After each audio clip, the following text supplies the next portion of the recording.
I feel like in the last decade, jewelers have really become rock stars of industry. Generally, they were behind the scenes, nobody really heard, seen, or really cared about anything they did till like people like Jacob started coming up in the scene and really rappers started putting either names in them or taking pictures with them and giving them props. And man, how times have changed. Now, personally, I have my own taste when it comes to jewelry. As a jewelry enthusiast, there are particular nuances and extra features and details that I like in my jewelry pieces that really speak to my individuality. Now, these are 5 jewelers that personally hit for me, whether it be jewelers, jewelry designers, or cultivating the right team around them and executing certain pieces. This is why they resonate with me and are personally in my top 5. Are these the absolute best in the world? Completely subjective. There's a ton of people that have little to no name as far as presence is concerned, but are really the brains behind the operation. And that may be the case in these, but these are the names that people know, and these are the ones that I personally rock with based on my personal style. So let's roll my music so I can put you onto the 5 jewelers that I rock with based on my personal style. I'm kind of a big deal.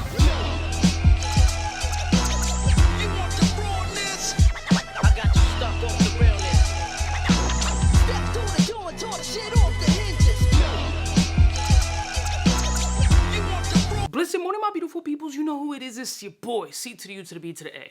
So let's just jump right into the list, shall we? The first person, and this is no particular order, the first person on my list is Greg Una. Now, Greg used to be under a different umbrella name, but now he's cultivated and switched his style up in a way that's extremely artistic, very unique. It doesn't have to be all about that frosty ice look. He incorporates a lot of art, a lot of enamel work, a lot of unique risk-taking ideas that make me appreciate it because he takes such a strong artistic presence. Now, I personally don't think Greg is a bench jeweler. I could be absolutely wrong. I think he just comes up with ideas and has managed to cultivate the right team behind them. He has people like Rachel the Goat and Frost, which are 2 artistic people as well. So that trio of design can really cultivate and bring a new life to the jewelry space. And they really have done that with really unique pieces that really have caught my attention. And how many times am I gonna say really? And that just hit my personal taste perfectly. It doesn't have to be about this whole icy trend or whatever. Trend setting, dropping new stuff. But not only that, Greg has also branched out into this apparel space and this entire brand behind it. So it's not just about jewelry and jewelry design and manufacturing. It's about clothing brand. Maybe taking a piece of inspiration from his like brother, which is Ronnie from Kith.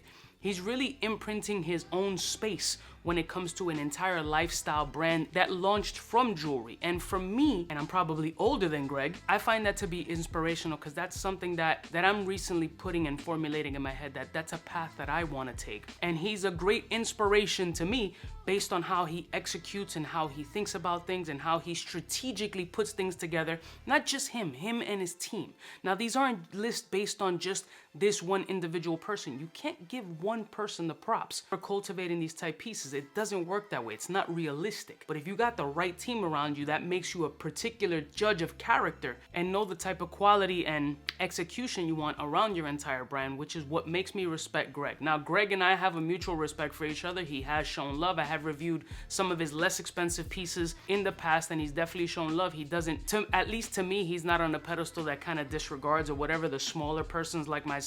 Although I have a name, he still shows love. I mean, we're not buddies, but he shows love and I reciprocate love. I give props where props are due. And in this particular case, him and his team are nasty. Next one. The next one I like to call my dad in the space. And when I said that Greg isn't all about the flashy and diamonds and blingy, this particular man has made his name on being the flashy, diamond, blingy person. Just surgical precision. The team behind, I don't know who's behind the curtains of this team, but man, has this guy cultivated a grenade of a squad, and that's Peter Marco out of Beverly Hills. Peter Marco started in the diamond district, in making his name in the jewelry district and traveling overseas and making those contacts, which is what's crucial in this space, especially when it comes to the diamond space.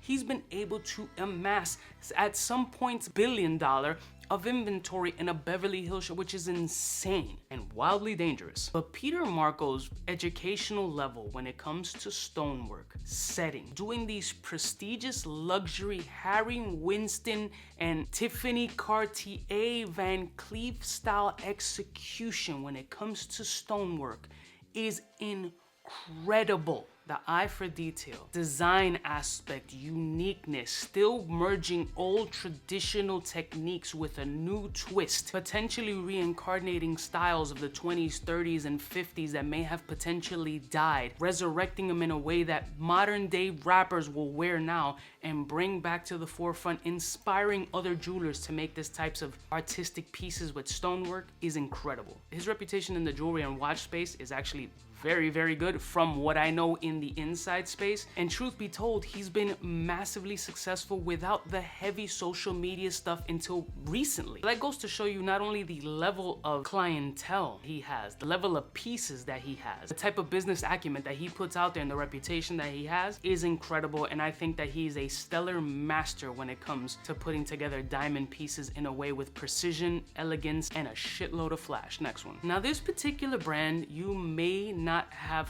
heard of because they are kind of behind the scenes. It's not so much a storefront, it's more manufacturing. Now when you see a lot of these artistic pieces with incredible enamel, these photorealistic CAD designs that they produce and sell to jewelers so they can make their own really jaw-dropping pieces is a design group that's called Lion Diamonds. Now again, they don't have much notoriety, at least in the forefront, but behind the scenes, the reputation is known. Now they're very aggressive and cocky about their shit because they know that they rock out some amazing CAD and designs. And at the end of the day, if you know your shit is hot and you want to be cocky about it, you absolutely should. It's like a rapper who has bars but isn't confident about his bars. Like, if you confident about your shit, spit your shit. If you think you're the greatest of all time, you should feel that way. Like some of the legendary pieces that they dropped was like the Kobe piece. I think it was a Biggie piece that was fucking crazy. Like some of these elaborate detail enamel and CAD designs with such intricacies down to like the fucking millimeters of detail on these personas. It's incredible. Like the work that I've seen them produce and put up on their page, and again, reputation speaks. They're kind of like unsung heroes that maybe aren't looking for it and just don't care because they know they shit is hot. But I gotta give them props, and if I like the type of work that you're doing, I gotta show that love and that respect, and Lion Diamonds really pulls out some amazing fucking designs. Next one. Next one is another close buddy to Greg Una, and that's Ben Baller. Now, Ben Baller is another person who started off in a jewelry space as a designer or salesperson, so to speak, and then has branched off into an entire lifestyle brand. Golf. Money counter, the most random stupid shit that you can think of. Ben has slapped his name on it and managed to design it in a way to attract everybody's attention and make it a hype product. But for me, Ben was one of the first people that kind of went out there and went the artistic route, collaborating with people like Murakami and shit to really bridge the art and jewelry aspect and make it into one piece with collaborative efforts. Not many people care or want to do that, or want to go to the trouble of that.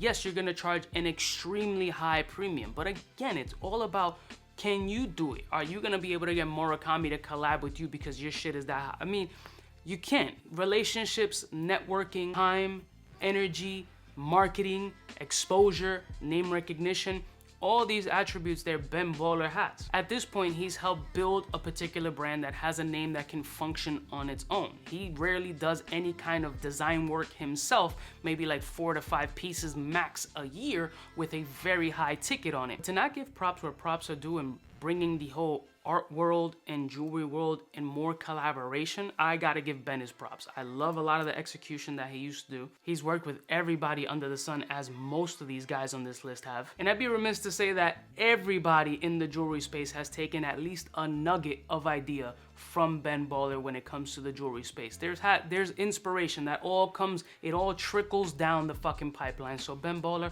absolutely deserves his flowers and is an amazing jeweler. And finally, for those loving the aspect of the super blingy and bringing really ballsy designs to the plate, and I mean ballsy, some that I don't personally like or think are my style, but you gotta give props where props are due, and that's Aviani. That team over there just gives zero fucks. They're like, yeah, you want what? Alright, let's do it. I'm gonna make a fucking claw come out of here. The arm's gonna punch you in your throat and you're gonna bleed out, but you're gonna be ice. Like, they just go fucking ham, bro. I've seen watch cases with like hooks and thorns and shit, making huge fucking chains, intricate designs. Oh, let me do an infinity link with this and that. They just go ham, balls to the wall. Let me try to push the envelope as fucking hard as I can with zero apologies. Aviani's been able to execute some ridiculous designs way over a decade. Risk takers, very ballsy. Some of the designs are fucking just completely outlandish, but catch attention. Bring notoriety to the brand. Will open doors saying that if I'm thinking of this particular type of design, these fucking guys can absolutely pull it off. Look at the crazy shit that they've done in the past. You think they can't do it? No fucks giving, no apologies, no permission. I'm gonna do whatever the fuck I want in the best designs possible, most outlandish. If you're wearing a custom Aviani piece, it's going to get recognized. I mean, they've been in the game, again, over a decade, maybe 20 years. It's a family operated business, so the resources and connections that they have are ridiculous. And you gotta give props where props are due. They go ham. And these are the 5 personal jewelry designers, brands, known labels that really fit my personal taste and I give props to. Now, I'm not gonna say these are the overall best, and it's not like, oh shit, Kuba, you're forgetting like Jacob and shit. Nobody's forgetting Jacob. These are my personal style. Jacob is a fucking pioneer in his own right and is doing levels of shit right now that are unheard of. For some people, it's like the most ridiculous watch pieces that you've ever seen in your life and are trash. To other people, they're pure wrist art. So Jacob would definitely be an honorable mention of mine, but these are the 5 that I give props to and have attributes that speak to me. Let me know what your 5 favorite jewelry brands are, and I love y'all mother suckers from the heart, and I'll see y'all stitches next time. You know who it is, biggest in the game. Smooches.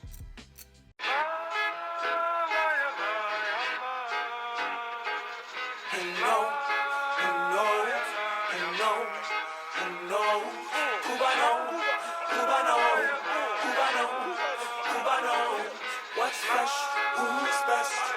Wanna know who's gonna pass the test? For the fly gun holder, money folder, motor roller, start tag when it's time to call back. For the rough, rugged, and raw way, this nigga Jay, it's a game, but he don't play. Hey, for all the chicks that got dead in the penthouse suite on top of my mom's crib. It's nonsense you never get in. It's nonsense that you would think that you would